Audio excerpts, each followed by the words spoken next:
Hi everyone, my name is Gray. I'm the dietitian and health coach with MLK Health Center and Pharmacy.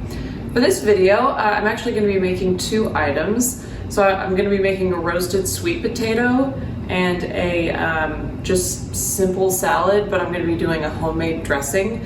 I decided to do these because I found that a lot of times when we're making a balanced meal, I like to have a protein, some sort of starch, and then a vegetable. And then a lot of times people know what to do with a protein. They know how to get it on the plate, make it tasty, but they're not so sure about maybe some of the starches or vegetables, especially the vegetables, how to treat those and make them taste good. So these are going to be really simple preparations that you can apply to other types of vegetables or starches potentially.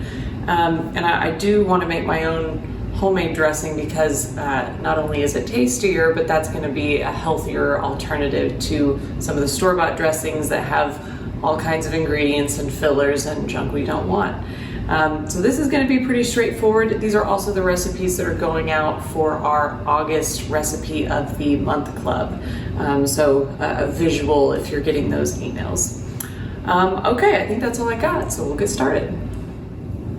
Okay, so for sweet potato prep, this is pretty straightforward. I'll cut off the kind of woodier ends there. That one doesn't really have one. And then I'll usually cut it in half just to make it a little more manageable. Make sure your hand's on top of the knife so you're not kind of fighting with it. It's a good way to cut your finger. From there, I'll stand up one of the flat ends. Again, hand on top, bringing the weight down. And then you can set that flat side down again and cut maybe a little less than 1/4 of an inch. I don't know if you can kind of see how thick that is. All the way across, I found that those are just, cook a little more evenly and they're easier to eat once they're all done.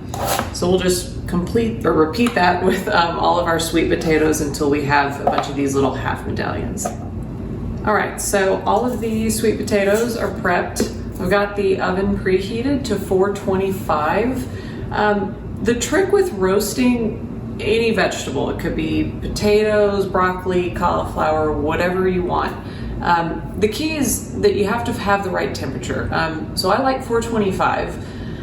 If the oven is too hot, it gets all the kind of burnt, crispy bits, but the vegetables don't end up cooking all the way through.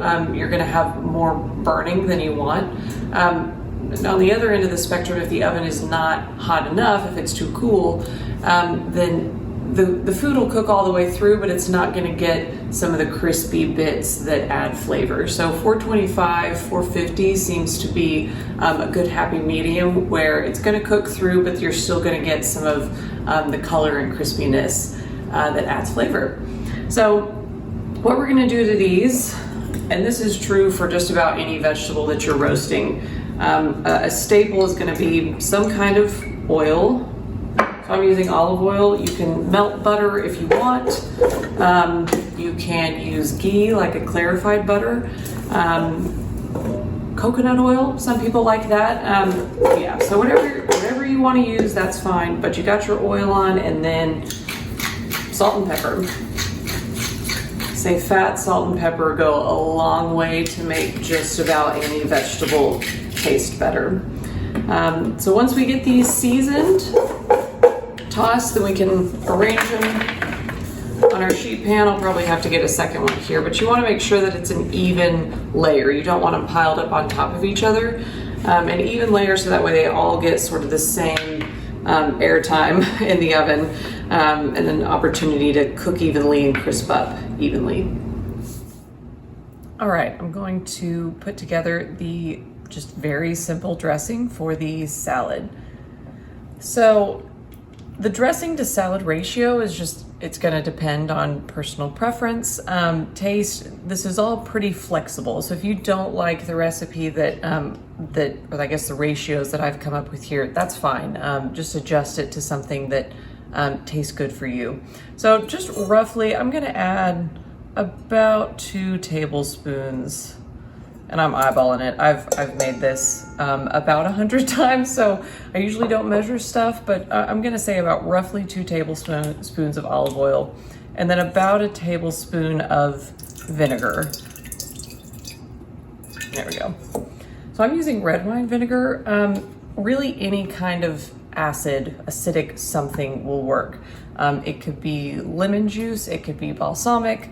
Some people like putting mustard. So really is anything that has that astringent flavor is gonna work. From there, seasonings. I've got about, oil on my finger. I've got about an 1/8 of a teaspoon each of onion powder and garlic powder, and then maybe half a teaspoon each of salt and pepper. And then from there, just take a fork or a whisk, and just mix that until it's pretty emulsified looking. You want to make sure that that oil and vinegar have pretty evenly mixed. You don't want to add the greens until you're about ready to serve the meal. You can make the dressing in advance, and if you want to kind of test how it tastes, you can just snag a leaf out of your little bag here, dip it in, and then taste that. And that's good. I like it. So we're gonna keep this as is, and then once our meal gets a little closer, we'll prep our salad. So I just pulled the sweet potatoes from the oven. You can see that they've got some kind of browning and blistering going on there. They're tender enough to eat. So we got that balance of the browning that we want, but still cooking all the way through. So we'll be eating in a few minutes. So I'm gonna go ahead and make this salad. I do have the dressing here in the bowl. You can give that another stir before you add your greens.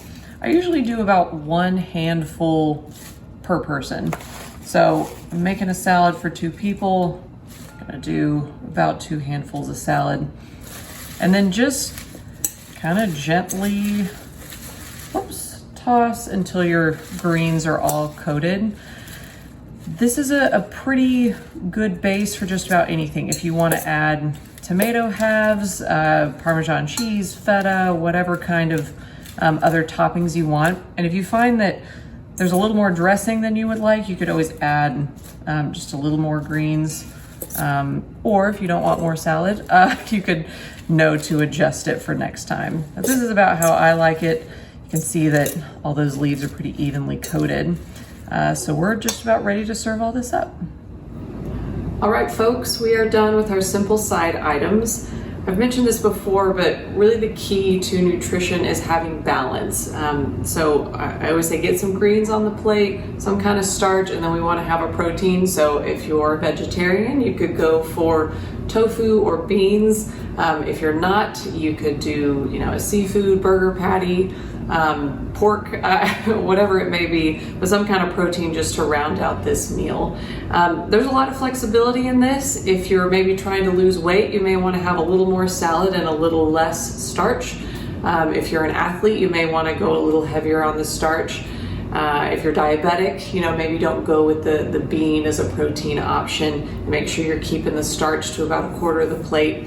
But, really as long as there's some amount of each of those 3 things on the plate, then that's going to give you the balance that you need and enough of the nutrients that you need to keep your body happy. Like I said before, there are some good just techniques in this video on how to treat a variety of different vegetables to make them taste good. So I hope that this was helpful. If you have interest in other nutrition or wellness videos, including cooking demos, please check out our YouTube channel. Thanks for watching.